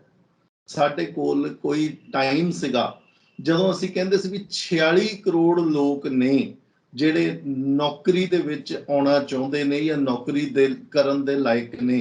ਕਿਸੇ ਨਾ ਕਿਸੇ ਤਰੀਕੇ ਦੇ ਨਾਲ ਉਹ ਸੈਲਫ ਇੰਪਲੋਇਮੈਂਟ ਵੀ ਹੋ ਸਕਦੀ ਹੈ, ਉਹ ਆਪ ਸਵੈ ਰੁਜ਼ਗਾਰ ਦੇ ਵਿੱਚ ਜਾ ਸਕਦੇ ਆ, ਉਹ ਕਿਸੇ ਦੇ ਅੰਡਰ ਵੀ ਕੰਮ ਕਰ ਸਕਦੇ ਆ, ਆਪਣਾ ਬਿਜ਼ਨਸ ਸ਼ੁਰੂ ਕਰ ਸਕਦੇ ਆ। ਲੇਕਿਨ ਜਿਹੜਾ ਇਸ ਵੇਲੇ ਦਾ ਪੱਧਰ ਹੈ ਉਦੋਂ ਏਦਾਂ ਲੱਗਦਾ ਵੀ 42 ਤੋਂ 42.5 ਕਰੋੜ ਲੋਕ ਜਿਹੜੇ ਨੇ ਉਹ ਨੌਕਰੀਆਂ ਦੇ ਵਿੱਚ ਨੇ। ਹੁਣ ਇਹਦੇ 'ਚ ਇੱਕ ਬਹੁਤ ਵੱਡਾ ਲੇਕਿਨ ਪ੍ਰੋਬਲਮ ਆ ਜਾਂਦੀ ਹੈ ਕਿ ਜਦੋਂ ਲੋਕ, ਇੱਕ ਹੁੰਦੀ ਹੈ ਲੇਬਰ ਫੋਰਸ ਪਾਰਟਿਸਿਪੇਸ਼ਨ ਰੇਟ। ਕਈ ਵਾਰ ਕੀ ਹੁੰਦਾ, ਲੋਕ ਆਪਣੇ ਆਪ ਨੂੰ ਆਪਟ ਆਊਟ ਕਰ ਲੈਂਦੇ। ਜਦੋਂ ਇੱਕ ਬੰਦਾ ਪੂਰੇ ਤਰੀਕੇ ਦੇ ਨਾਲ ਨਿਰਾਸ਼ ਹੋ ਜਾਂਦਾ ਵੀ ਮੈਨੂੰ ਨੌਕਰੀ ਨਹੀਂ ਮਿਲਣੀ, ਉਹ ਆਪਣੇ ਆਪ ਨੂੰ ਨੌਕਰੀ ਤੋਂ ਅਲੱਗਾ ਕਰ ਲੈਂਦਾ ਵੀ ਮੈਂ ਨੌਕਰੀ ਕਰਨੀ ਨਹੀਂ, ਮੈਂ ਕੁਝ ਕਰਨ ਦੇ ਲਾਇਕ ਨਹੀਂ ਰਹਿ ਗਿਆ। ਤਾਂ ਉਸ ਜਿਹੜੀ ਪ੍ਰੋਬਲਮ ਹੈ, ਉਸ ਸਿਚੁਏਸ਼ਨ ਦੇ ਵਿੱਚ ਕੀ ਹੁੰਦਾ ਹੈ ਕਿ ਇਹ ਜਿਹੜਾ ਨੰਬਰ ਹੈ ਇਹ ਘਟ ਜਾਂਦਾ। ਉਹਨੂੰ ਅਸੀਂ ਲੇਬਰ ਫੋਰਸ ਪਾਰਟਿਸਿਪੇਸ਼ਨ ਰੇਟ ਕਹਿੰਦੇ ਹਾਂ। ਜਦੋਂ ਲੇਬਰ ਫੋਰਸ ਪਾਰਟਿਸਿਪੇਸ਼ਨ ਰੇਟ ਜਿਹੜੀ ਹੈ ਉਹ 42 ਕਰੋੜ ਵੀ ਆ ਸਕਦੀ ਹੈ। ਮੈਂ 46 ਕਰੋੜ ਦੱਸੀ ਹੈ ਵੀ 46 ਕਰੋੜ ਤਾਂ ਲੋਕ ਨੇ ਜਿਹੜੇ ਨੌਕਰੀ ਕਰਨ ਦੇ ਲਾਇਕ ਨੇ ਹਿੰਦੁਸਤਾਨ ਦੇ ਵਿੱਚ। ਉਹ 46 ਚੋਂ ਲੋਕ ਕਿੰਨੇ ਅੱਗੇ ਆਉਂਦੇ ਨੌਕਰੀ ਕਰਨ, ਕਈਆਂ ਦਾ ਤਾਂ ਮੈਂ ਕਿਹਾ ਵੀ ਵਿਸ਼ਵਾਸ ਹੀ ਉੱਠ ਜਾਂਦਾ ਨੌਕਰੀ ਤੋਂ, ਤਾਂ ਉਹ 42 ਕਰੋੜ ਰਹਿ ਜਾਂਦੇ ਨੇ। ਕਈ ਵਾਰੀ ਹਾਲਾਤ ਇਦਾਂ ਦੇ ਬਣ ਜਾਂਦੇ, ਜਦੋਂ ਅਸੀਂ ਰਿਵਰਸ ਮਾਈਗ੍ਰੇਸ਼ਨ ਦੇਖੀ, ਜਦੋਂ ਲੋਕ ਜਿਹੜੇ ਨੇ ਆਪਣੇ ਘਰਾਂ ਵੱਲ ਪ੍ਰਵਾਸ ਕਰ ਗਏ ਤਾਂ ਉਹਨਾਂ ਦਾ ਨੌਕਰੀ ਤੇ ਪਿੰਡਾਂ ਵੱਲ ਜਦੋਂ ਪ੍ਰਵਾਸ ਕਰ ਗਏ, ਨੌਕਰੀ ਦੇ ਪ੍ਰਤੀ ਸ਼ਹਿਰੀ ਖੇਤਰ ਦੇ ਵਿੱਚ ਉਹਨਾਂ ਦਾ ਵਿਸ਼ਵਾਸ ਉੱਠ ਗਿਆ ਸੀ। ਇਸ ਕਰਕੇ ਲੇਬਰ ਫੋਰਸ ਪਾਰਟਿਸਿਪੇਸ਼ਨ ਰੇਟ ਜਿਹੜੀ ਹੈ ਉਹ ਘਟ ਗਈ। ਹੁਣ ਉਹ 42 ਕਰੋੜ ਆ ਜਾਂਦੀ ਹੈ, ਕਈ ਵਾਰੀ 45 ਕਰੋੜ ਹੁੰਦੀ, ਕਈ ਵਾਰੀ 44 ਕਰੋੜ ਹੋ ਜਾਂਦੀ ਹੈ। ਉਹ ਹਾਲਾਤ ਦੇ ਹਿਸਾਬ ਨਾਲ ਚੱਲਦੀ ਹੈ। ਲੇਕਿਨ ਜੋ ਸਾਨੂੰ ਮੋਟੇ ਤੌਰ ਤੇ ਨਜ਼ਰ ਆਉਂਦਾ ਵੀ 3.5 ਕਰੋੜ ਤੋਂ 4 ਕਰੋੜ ਜਨਤਾ ਹੈ ਜਿਹੜੀ ਬੇਰੁਜ਼ਗਾਰ ਹਿੰਦੁਸਤਾਨ ਦੇ ਵਿੱਚ ਹੈ। ਹੁਣ ਤੁਸੀਂ ਇੱਕ ਗੱਲ ਹਾਂਜੀ ਖੰਨਾ ਸਾਹਿਬ ਜੀ। ਰਾਜੀਵ ਜੀ, ਇੱਥੇ ਮੈਂ ਇੱਕ ਪੁਆਇੰਟ ਲੈਣਾ ਚਾਹੁੰਦਾ ਕਿ ਅਕਸਰ ਪੁੱਛਿਆ ਜਾਂਦਾ ਕਿ ਪੰਜਾਬ ਦੇ ਸੰਦਰਭ ਦੇ ਵਿੱਚ ਕਿ ਕਿਉਂ ਬੇਰੁਜ਼ਗਾਰੀ ਹੈ। ਹਰ ਦੂਜਾ ਬੰਦਾ ਅਸੀਂ ਦੇਖਦੇ ਹਾਂ ਪ੍ਰਵਾਸੀ ਭਾਰਤੀ ਇੱਥੇ ਕੰਮ ਕਰਦਾ ਪਿਆ, ਚਾਹੇ ਉਹ ਆਟੋ ਇੰਡਸਟਰੀ ਹੈ, ਆਟੋ ਰੋਡਸ ਦੇ ਉੱਤੇ ਚਲਾਉਂਦੇ ਨੇ, ਆਟੋ ਰਿਕਸ਼ਾ ਅਸੀਂ ਦੇਖਦੇ ਹਾਂ, ਖੇਤੀਬਾੜੀ ਦੇਖ ਲਓ, ਹਰ ਖੇਤਰ ਦੇ ਵਿੱਚ ਅਸੀਂ ਦੇਖਦੇ ਹਾਂ ਪ੍ਰਵਾਸੀ ਲੋਕ ਜ਼ਿਆਦਾ ਨੇ। ਕਹਿੰਦੇ ਨੇ ਕਿ ਪੰਜਾਬੀ ਮੁੰਡੇ ਵਿਹਲੜ ਹੋ ਗਏ ਨੇ, ਇਸ ਕਰਕੇ ਕੰਮ ਨਹੀਂ ਕਰਦੇ, ਬਸ ਬੋਦਿਆਂ ਨੂੰ ਜੱਲਾਂ ਲਾ ਲਈਆਂ ਤੇ ਜੈਲਾਂ ਲਾ ਕੇ ਵੱਡੀਆਂ ਵੱਡੀਆਂ ਜੀਪਾਂ ਦੇ ਵੱਡੇ ਵੱਡੇ ਟਾਇਰਾਂ ਵਾਲੀਆਂ ਦੇ ਗਾਣੇ ਸੁਣ ਲਏ ਤੇ ਫੁਕਰੇਬਾਜ਼ੀ ਅਸੀਂ ਜ਼ਿਆਦਾ ਕਰਨ ਲੱਗ ਪਏ ਹਾਂ। ਪਰ ਇਹ ਫੁਕਰੇਬਾਜ਼ੀ ਕਰਨ ਵਾਸਤੇ ਪੈਸਾ ਕਿੱਥੋਂ ਆਉਂਦਾ ਹੈ? ਜ਼ਮੀਨਾਂ ਵੇਚ ਕੇ ਜਾਂ ਠੇਕੇ ਦੇ ਉੱਤੇ ਜ਼ਮੀਨਾਂ ਦੇਖ ਕੇ ਅਸੀਂ ਉੱਥੋਂ ਪੈਸਾ ਕਮਾ ਲੈਂਦੇ ਹਾਂ। ਠੀਕ ਹੈ, ਖੁਦ ਕਿਉਂ ਨਹੀਂ ਕੰਮ ਕਰਦੇ, ਹੱਥੀਂ ਕਿਉਂ ਨਹੀਂ ਕੰਮ ਕਰਦੇ? ਪਹਿਲੇ ਬਜ਼ੁਰਗ ਜਿਹੜੇ ਸੀਗੇ, ਅਸੀਂ ਦੇਖਦੇ ਹਾਂ, ਮੈਂ ਐਗਰੀਕਲਚਰ ਦੀ ਗੱਲ ਕਰਦਾ ਪਿਆ ਕਿਉਂਕਿ ਪੰਜਾਬ ਜਿਹੜਾ ਐਗਰੀਕਲਚਰ ਪ੍ਰਧਾਨ ਸੂਬਾ ਹੈ। ਪੁਰਾਣੇ ਬਜ਼ੁਰਗ ਭਾਵੇਂ ਜਿੰਨੀ ਮਰਜ਼ੀ ਜ਼ਮੀਨ ਹੁੰਦੀ ਸੀ, ਆਪ ਮਿੱਟੀ ਨਾਲ ਮਿੱਟੀ ਹੁੰਦੇ ਸੀ, ਭਾਵੇਂ ਕਾਮਿਆਂ ਨੂੰ ਰੱਖਦੇ ਸੀ, ਸੀਰੀ ਰਲਾਉਂਦੇ ਸੀ, ਪਰ ਦਾਲ ਜਾ ਕੇ ਕੰਮ ਕਰਦੇ ਸੀ। ਅੱਜ ਬੇਰੁਜ਼ਗਾਰ ਤਾਂ ਵੀ ਨੇ ਕਿਉਂਕਿ ਉਹ ਵਿਹਲੜ ਹੋ ਗਏ ਨੇ ਜਾਂ ਹਿਡਨ ਅਨਇੰਪਲੋਇਮੈਂਟ ਹੈ। ਉੱਤੋਂ ਲੱਗਦਾ ਕਿ ਬੰਦਾ ਕੰਮ ਕਰਦਾ ਪਿਆ ਲੇਕਿਨ ਉਹ ਕੋਈ ਪ੍ਰੋਡਕਟੀਵਿਟੀ ਨਹੀਂ ਹੈਗੀ। ਔਰ ਅਸੀਂ ਪਰ ਯੂਨਿਟ ਵੀ ਦੇਖਦੇ ਹਾਂ, ਪਰ ਪਰਸਨ ਵੀ ਦੇਖਦੇ ਹਾਂ, ਪਰ ਏਕੜ ਵੀ ਦੇਖਦੇ ਹਾਂ, ਸਾਰੇ ਉਤਪਾਦਨ ਨੂੰ ਮਿਲਾ ਕੇ ਤਾਂ ਅਸੀਂ ਦੇਖਦੇ ਹਾਂ ਰਿਜ਼ਲਟ ਕੀ ਆ ਰਿਹਾ। ਸੋ ਤੁਸੀਂ ਗੱਲ ਕਰ ਰਹੇ ਹੋ ਕਿ ਹਮੇਸ਼ਾ ਅਸੀਂ ਦੇਖਦੇ ਹਾਂ ਕਿ ਕੁਝ ਰਿਵਰਸ ਬੈਕ ਕਰਦੇ ਨੇ, ਕੁਝ ਬਾਉਂਸ ਬੈਕ ਕਰਦੇ ਨੇ ਔਰ ਇਹ ਆંકੜੇ ਅੱਗੇ ਪਿੱਛੇ ਚੱਲਦੇ ਰਹਿੰਦੇ ਨੇ। ਸੋ ਇਹ तमाम ਹਾਲਾਤਾਂ ਨੂੰ ਦੇਖ ਕੇ ਅੱਜ ਕਿੱਥੇ ਸਟੇਟਸ ਹੈ ਰਾਜੀਵ ਜੀ? ਅੱਜ ਹਾਲਾਤ ਜਿਹੜੇ ਨੇ ਵਿਗੜ ਗਏ ਨੇ। ਪਹਿਲਾਂ ਮੈਂ ਪੰਜਾਬ ਦੇ ਸੰਦਰਭ ਦੇ ਵਿੱਚ ਗੱਲ ਕਰਦਾ, ਜਿਹੜੀ ਤੁਸੀਂ ਗੱਲ ਕੀਤੀ ਖੰਨਾ ਸਾਹਿਬ, ਤੁਹਾਡੇ ਸਵਾਲ ਦੇ ਵਿੱਚ ਹੀ ਜਵਾਬ ਲੁਕਿਆ ਹੋਇਆ। ਤੁਸੀਂ ਕਿਹਾ ਵੀ ਅਸੀਂ ਹੱਥੀਂ ਕੰਮ ਨਹੀਂ ਕਰਦੇ, ਔਰ ਤੁਸੀਂ ਇੱਕ ਇਹ ਵੀ ਅੱਖਰ ਉਚਾਰਿਆ ਵੀ ਜਿਹੜੇ ਸਾਡੇ ਬਜ਼ੁਰਗ ਸਨ ਉਹ ਹੱਥੀਂ ਕੰਮ ਕਰਦੇ ਸੀ। ਸਿਰਫ ਇਸ ਚੀਜ਼ ਦਾ ਡਿਫਰੈਂਸ ਆ ਗਿਆ। ਇੱਕ ਤੀਸਰਾ ਜਿਹੜਾ ਇਹਦੇ ਚ ਪੁਆਇੰਟ ਆ ਜਾਂਦਾ ਹੈ ਵੀ ਜਿਹੜਾ ਡਿਸਗਾਈਜ਼ਡ ਅਨਇੰਪਲੋਇਮੈਂਟ ਹੈ, ਹਿਡਨ ਅਨਇੰਪਲੋਇਮੈਂਟ, ਐਗਰੀਕਲਚਰ ਦੀ ਇੱਕ ਬਿਊਟੀ ਹੈ। ਖੇਤੀਬਾੜੀ ਖੇਤਰ ਦੀ ਇੱਕ ਬਿਊਟੀ ਇਹ ਹੈ ਕਿ ਇਹਦੇ ਚ ਜਿੰਨਾ ਮਰਜ਼ੀ ਜ਼ੋਰ ਪਾਈ ਚੱਲੋ, ਇੱਕ ਕਿੱਲਾ ਜ਼ਮੀਨ ਹੈ ਕਿਸੇ ਦੇ ਕੋਲ, ਉਹ ਇੱਕ ਬੰਦੇ ਕੋਲ ਉਹਦੇ 2 ਪੁੱਤਰ ਹੋ ਗਏ, ਉਹ ਵੀ ਉਸੇ 1 ਕਿੱਲੇ ਦੇ ਉੱਤੇ ਸਮਾ ਜਾਣਗੇ। ਉਹਨਾਂ ਦੇ ਅੱਗੇ 2 ਫਿਰ ਪੁੱਤਰ ਹੋ ਗਏ, ਉਹ 4 ਬੰਦੇ 6 ਬੰਦੇ ਹੋ ਗਏ, ਉਹ ਵੀ ਉਸੇ ਜ਼ਮੀਨ ਦੇ ਵਿੱਚ ਸਮਾ ਜਾਣਗੇ। ਤਾਂ ਇਹ ਇੱਕ ਡਿਸਗਾਈਜ਼ਡ ਅਨਇੰਪਲੋਇਮੈਂਟ ਦੀ ਪ੍ਰੋਬਲਮ ਬਣ ਜਾਂਦੀ ਹੈ। ਤਾਂ ਇਹ ਜਿਹੜੀ ਚੀਜ਼ ਹੈ ਡਿਸਗਾਈਜ਼ਡ ਅਨਇੰਪਲੋਇਮੈਂਟ, ਇੱਕ ਚੀਜ਼ ਜਿਹਨੂੰ ਤੋੜਨ ਦੀ ਲੋੜ ਸੀ, ਅਸੀਂ ਨਹੀਂ ਤੋੜ ਸਕਦੇ। ਡਿਸਗਾਈਜ਼ਡ ਅਨਇੰਪਲੋਇਮੈਂਟ ਦੇ ਵਿੱਚੋਂ ਸਾਨੂੰ ਲੋਕਾਂ ਨੂੰ ਚੱਕ ਕੇ ਐਗਰੀਕਲਚਰ ਵੱਲ ਲੈ ਕੇ ਜਾਣ ਦੀ ਲੋੜ ਸੀ, ਉਹ ਅਸੀਂ ਇੰਡਸਟਰੀ ਵੱਲ ਲੈ ਕੇ ਜਾਣ ਦੀ ਲੋੜ ਸੀ। ਐਗਰੀਕਲਚਰ ਦੇ ਵਿੱਚ ਜਿਹੜੇ ਲੋਕ, ਜਿਹੜਾ ਪ੍ਰੈਸ਼ਰ ਜ਼ਿਆਦਾ ਹੋ ਗਿਆ ਸੀ, ਲੋਕ ਜਿਹੜੇ ਜ਼ਿਆਦਾ ਐਗਰੀਕਲਚਰ ਦੇ ਵਿੱਚ ਜੁੜ ਗਏ ਸਨ, ਉਹਨਾਂ ਨੂੰ ਇੰਡਸਟਰੀ ਦੇ ਵੱਲ ਚੁੱਕਣ ਦੀ ਲੋੜ ਸੀ। ਉੱਥੇ ਅਸੀਂ ਕਿਤੇ ਨਾ ਕਿਤੇ ਨਾਕਾਮਯਾਬ ਰਹੇ ਹਾਂ। ਦੂਸਰੀ ਚੀਜ਼ ਜਿਹੜੀ ਹੈ, ਤੁਸੀਂ ਦੇਖੋ, ਮੈਂ ਇੱਕ ਵਰਡ ਯੂਜ਼ ਕੀਤਾ ਖੰਨਾ ਸਾਹਿਬ ਕਿ ਰਿਵਰਸ ਮਾਈਗ੍ਰੇਸ਼ਨ ਹੋਈ ਹੈ। ਰਿਵਰਸ ਮਾਈਗ੍ਰੇਸ਼ਨ ਦੇ ਵਿੱਚ ਕੀ ਹੋਇਆ ਕਿ ਲੋਕ ਪਿੰਡਾਂ ਦੇ ਵਿੱਚ ਚਲੇ ਗਏ। ਹੁਣ ਸਵਾਲ ਇੱਥੇ ਖੜਾ ਹੁੰਦਾ ਵੀ ਜਦੋਂ ਲੋਕਡਾਊਨ ਹੋਇਆ, ਜਦੋਂ ਪ੍ਰਧਾਨ ਮੰਤਰੀ ਮੋਦੀ ਨੇ ਤਾਲਾਬੰਦੀ ਕੀਤੀ, ਪਿੰਡਾਂ ਵੱਲ ਨੂੰ ਲੋਕ ਪ੍ਰਵਾਸ ਕਿਉਂ ਕਰ ਗਏ? ਉਹ ਇਸ ਕਰਕੇ, ਜਿਹੜੀ ਆਪਾਂ ਡਿਸਗਾਈਜ਼ਡ ਅਨਇੰਪਲੋਇਮੈਂਟ ਦੀ ਗੱਲ ਕਰ ਰਹੇ ਹਾਂ, ਉਹਨਾਂ ਨੂੰ ਇਹ ਚੀਜ਼ ਨਜ਼ਰ ਆਉਂਦੀ ਸੀ ਵੀ ਸਾਡੀ ਜ਼ਮੀਨਾਂ ਜਿਹੜੀਆਂ ਨੇ ਪਿੰਡਾਂ ਦੇ ਵਿੱਚ, ਰਹਿਣਾ ਸਹਿਣਾ ਜਿਹੜਾ ਹੈ, ਇੱਕ ਤਾਂ ਸਿੰਪਲ ਹੈ ਉੱਥੇ, ਦੂਜੀ ਗੱਲ ਜਿਹੜੀ ਹੈ ਉੱਥੇ ਖਰਚੇ ਘੱਟ ਨੇ, ਤੀਜਾ ਸਾਡੀ ਜਿਹੜੀ ਜ਼ਮੀਨ ਹੈ ਉੱਥੇ ਕਿਸੇ ਨਾ ਕਿਸੇ ਤਰੀਕੇ ਦੇ ਨਾਲ ਅਸੀਂ ਉਹਦੇ ਵਿੱਚ ਐਬਜ਼ੌਰਬ ਹੋ ਜਾਣਗੇ। ਤਾਂ ਇਸ ਕਰਕੇ ਲੋਕ ਜਿਹੜੇ ਨੇ ਰਿਵਰਸ ਮਾਈਗ੍ਰੇਸ਼ਨ ਦੇ ਵਿੱਚ ਚਲੇ ਗਏ। ਉਹਦੇ ਕਰਕੇ ਲੇਬਰ ਫੋਰਸ ਪਾਰਟਿਸਿਪੇਸ਼ਨ ਰੇਟ ਵੀ ਘਟ ਗਿਆ। ਹੁਣ ਜਦੋਂ ਅਰਥ ਵਿਵਸਥਾਵਾਂ ਪੂਰੇ ਤਰੀਕੇ ਦੇ ਨਾਲ ਖੁੱਲ ਗਈਆਂ ਨੇ, ਜਦੋਂ ਕਰੋਨਾ ਦੀਆਂ ਵਾਰਨਿੰਗਸ ਵੀ ਜਿਹੜੀਆਂ ਨੇ ਖਤਮ ਹੋ ਚੁੱਕੀਆਂ ਨੇ, ਤਾਂ ਹੁਣ ਲੋਕ ਜਿਹੜੇ ਨੇ ਲੇਬਰ ਫੋਰਸ ਪਾਰਟਿਸਿਪੇਸ਼ਨ ਰੇਟ ਜਿਹੜਾ ਵੱਧ ਗਿਆ, ਉਹਦੇ ਕਰਕੇ ਵੀ ਸਾਨੂੰ ਅਨਇੰਪਲੋਇਮੈਂਟ ਜ਼ਿਆਦਾ ਨਜ਼ਰ ਆ ਰਹੀ ਹੈ। ਇੱਕ ਕਾਰਨ ਹੈ, but that is not the only reason. ਦੂਜਾ ਕਾਰਨ ਉਹਦੇ ਨਾਲ ਜਿਹੜਾ ਜੁੜਦਾ ਹੈ ਉਹ ਹੈ ਜਿਹੜੀਆਂ ਨੌਕਰੀਆਂ ਚਲੇ ਗਈਆਂ। ਇੱਕ ਪਾਸੇ ਲੋਕ ਜਿਹੜੇ ਲੇਬਰ ਫੋਰਸ ਪਾਰਟਿਸਿਪੇਸ਼ਨ ਰੇਟ ਤੋਂ ਬਾਹਰ ਹੋ ਗਏ ਸੀ, ਉਹ ਵਾਪਸ ਉਹਨਾਂ ਨੂੰ ਇਦਾਂ ਲੱਗਣ ਲੱਗ ਗਿਆ ਵਾ ਵੀ ਕਿ ਹੁਣ ਅਰਥ ਵਿਵਸਥਾਵਾਂ ਖੁੱਲ ਗਈਆਂ ਨੇ, ਮਾਹੌਲ ਜਿਹੜਾ ਹੈਗਾ ਉਹ ਸੁਖਾਵਾਂ ਹੋਣ ਲੱਗਾ, ਹੋ ਸਕਦਾ ਹੁਣ ਮੈਨੂੰ ਮੁੜ ਕੇ ਨੌਕਰੀ ਮਿਲ ਜਾਵੇ, ਤਾਂ ਉਹ ਨੌਕਰੀ ਦੇਖਣੀ ਸ਼ੁਰੂ ਹੋ ਗਿਆ। ਇੱਕ ਕਾਰਨ ਤਾਂ ਇਹਦੇ ਕਰਕੇ ਅਨਇੰਪਲੋਇਮੈਂਟ ਰੇਟ ਵੱਧ ਗਈ।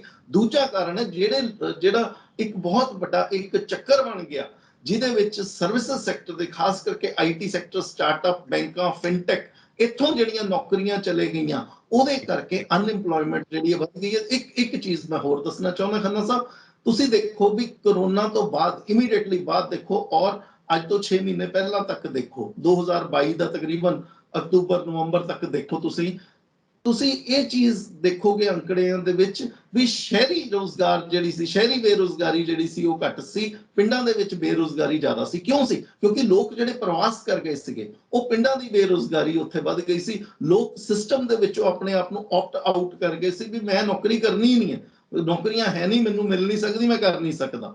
ਉਹ ਵਾਪਸ ਚਲੇ ਗਏ। ਜਿਹੜੀ ਬੇਰੁਜ਼ਗਾਰੀ ਦਰ ਸੀ ਪਿੰਡਾਂ ਦੀ, ਉਹ ਵੱਧ ਗਈ।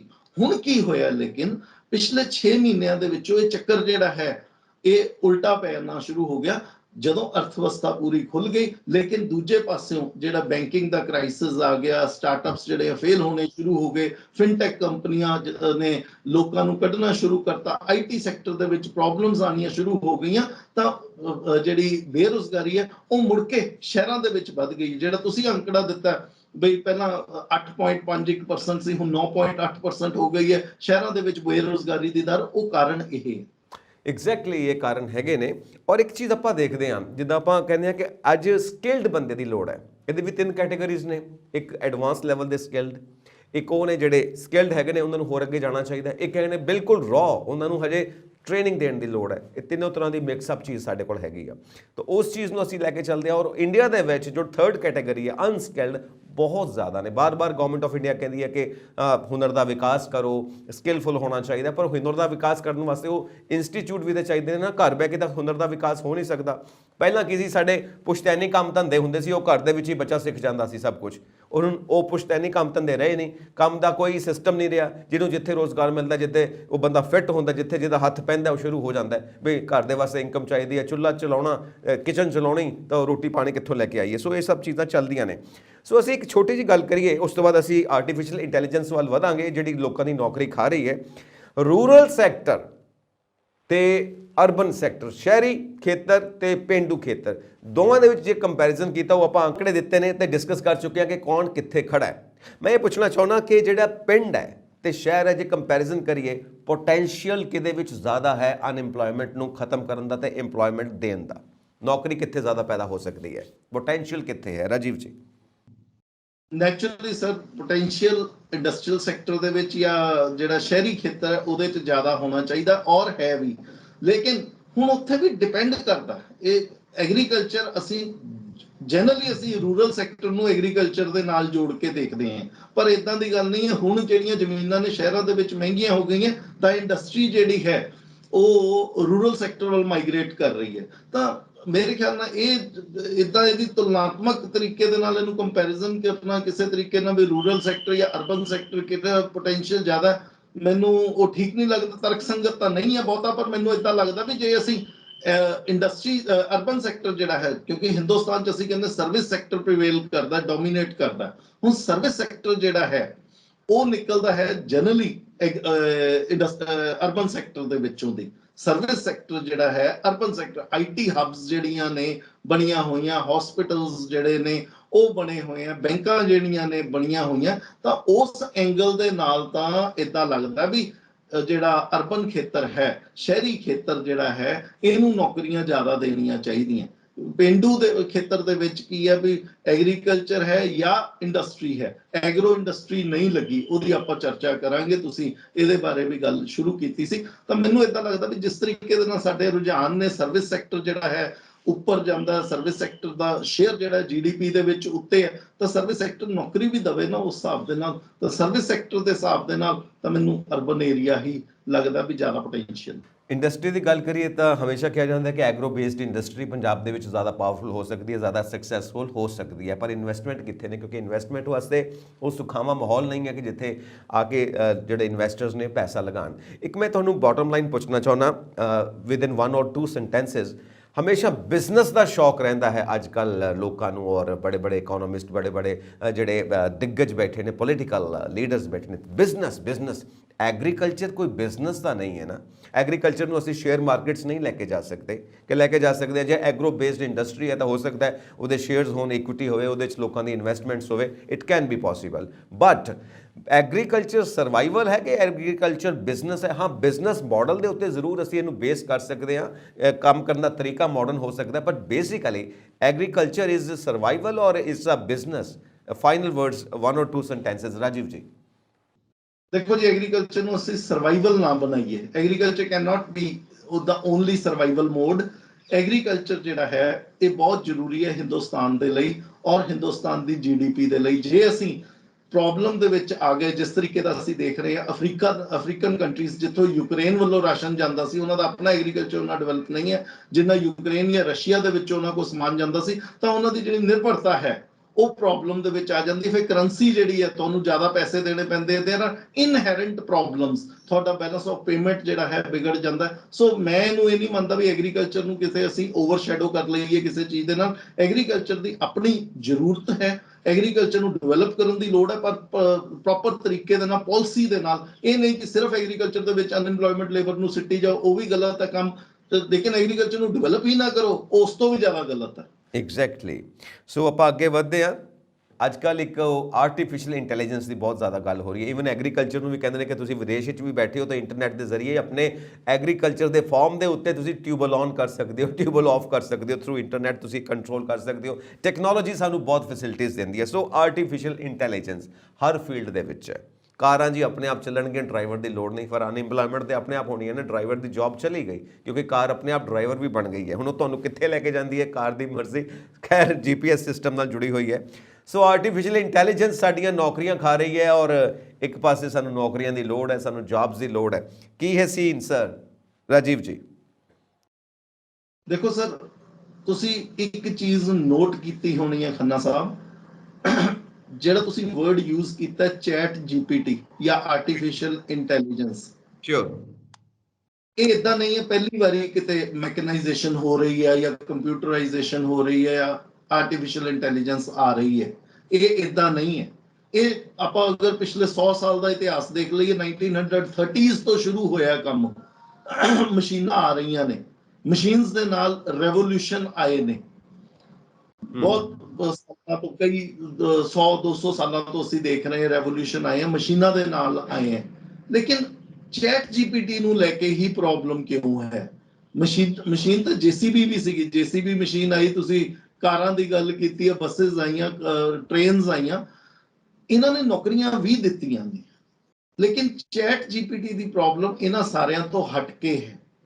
ਚੈਟ GPT ਦੇ ਵਿੱਚ ਜਿਹੜੀਆਂ ਪੁਰਾਣੀਆਂ, ਆਪਾਂ ਚੈਟ GPT ਤੇ ਆਉਂਦੇ ਹਾਂ, ਆਪਾਂ ਜੇ ਪੁਰਾਣਾ ਦੇਖਦੇ ਹਾਂ, ਜਿਹੜੀਆਂ ਮਸ਼ੀਨਾਂ ਨੇ, ਮੈਂ JCB ਮਸ਼ੀਨ ਦੀ ਗੱਲ ਕਰਦਾ, ਜਿਹੜੇ 10 ਬੰਦੇ ਜਿਹੜੇ ਪੱਥਰ ਤੋੜਦੇ ਸੀ ਜਾਂ ਪਹਾੜ ਤੋੜਦੇ ਸੀ, ਉਹ ਜਾਂ ਸੜਕਾਂ ਬਣਾਉਣ ਦੇ ਕੰਮ 'ਚ ਲੱਗਦੇ ਸਨ, ਉਹ ਕੱਲਾ ਹੀ ਇੱਕ JCB ਕਰ ਜਾਂਦੀ ਹੈ ਜਿਹਦੇ 'ਚ ਇੱਕ ਬੰਦਾ ਬੈਠਦਾ। ਜ਼ਿਆਦਾ ਤੋਂ ਜ਼ਿਆਦਾ 2 ਬੰਦੇ ਬੈਠ ਜਾਂਦੇ, 2 ਡਰਾਈਵਰ, ਇੱਕ ਉਹਨੂੰ ਕਮਾਂਡ ਦਿੰਦਾ, ਦੂਜਾ ਪੱਥਰ ਪੁੱਥਰ ਜਿਹੜੇ ਉਰੇ ਪਰੇ ਕਰਦਾ। ਉਹ 8 ਬੰਦਿਆਂ ਦੀ ਨੌਕਰੀ ਖਾ ਗਈ ਹੈ। ਐਗਜ਼ੈਕਟਲੀ। ਬੈਂਕਾਂ ਦੇ ਵਿੱਚ ਕੰਪਿਊਟਰ ਆਇਆ, ਕਈ ਲੋਕਾਂ ਦੀਆਂ ਨੌਕਰੀਆਂ ਲੈ ਗਿਆ। ਬੈਂਕ ਦੀ ਨੋ ਡਾਊਟ ਉਹਦੀ ਫੈਸਿਲਿਟੀਜ਼ ਬਹੁਤ ਜ਼ਿਆਦਾ ਹੈ, ਪਰ ਜਦੋਂ ਅਸੀਂ ਉਹਨਾਂ ਲੋਕਾਂ ਨੂੰ ਸਕਿੱਲਫੁਲ ਬਣਾਤਾ, ਮੁੜ ਕੇ ਨੌਕਰੀਆਂ ਨਿਕਲ ਆਈਆਂ। ਸੋ ਸਕਿਲਿੰਗ ਐਂਡ ਰੀਸਕਿਲਿੰਗ ਚੱਲਦੀ ਆ ਰਹੀ ਹੈ। ਲੇਕਿਨ ਚੈਟ GPT ਇਹਦਾ ਸਭ ਤੋਂ ਅਲੱਗ ਹੈ।